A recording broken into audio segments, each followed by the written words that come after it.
Et ben voilà, vous avez devant vous des écologistes qui, vous le savez, adorent l'agriculture, adorent les paysannes et les paysans et veulent faire vivre sur tous nos territoires une agriculture diversifiée, une agriculture responsable, une agriculture paysanne et avec des objectifs forts qui sont d'abord d'installer des dizaines de milliers de jeunes en agriculture. C'est un enjeu essentiel. Vous savez qu'en 10 ans, on a perdu 100 000 fermes. C'est 27 fermes par jour qui disparaissent. On a des paysannes et des paysans qui parfois se retrouvent isolés, piégés par les dettes, piégés par un modèle qui leur font parfois aussi perdre le sens de leur engagement, de leur passion. Et ce qu'on veut, nous, c'est pouvoir justement mettre des jeunes qui aient accès à la terre, qui puissent se développer dans un modèle qui correspond aux attentes de la société, qui leur donne un revenu décent, parce que c'est un enjeu majeur de l'agriculture aujourd'hui, et qui permettent de respecter les animaux, comme on vient de les voir, l'environnement, l'alimentation, et encore une fois, qui leur offre un revenu digne. Donc on est là, chez nous, au Salon de l'Agriculture.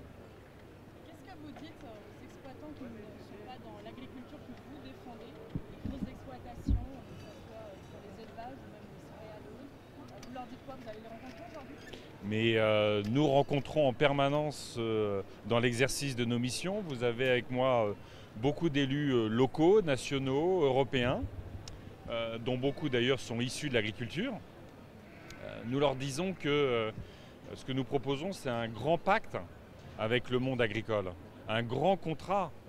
Les agricultrices et les agriculteurs savent parfaitement qu'un système qui produit autant de précarité, qui produit autant d'isolement, qui produit quasiment un suicide par jour, qui nous met en difficulté dès qu'il y a une crise mondiale sur les approvisionnements comme sur les débouchés, n'est pas un système durable. D'ailleurs, je le dis, 27 fermes par jour qui disparaissent, ça montre bien que ce système ne fonctionne pas.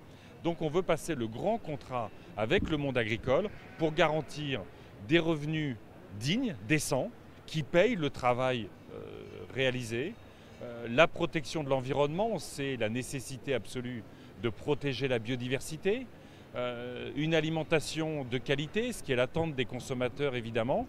Donc on veut proposer ce grand plan, y compris en discutant de la dette des agriculteurs. On a la Caisse des dépôts et des consignations. Nous, dans ce grand plan, on met la dette sur la table, la dette des agriculteurs, qui est souvent, au fond, l'élément qui les piège dans un modèle qui est plus durable.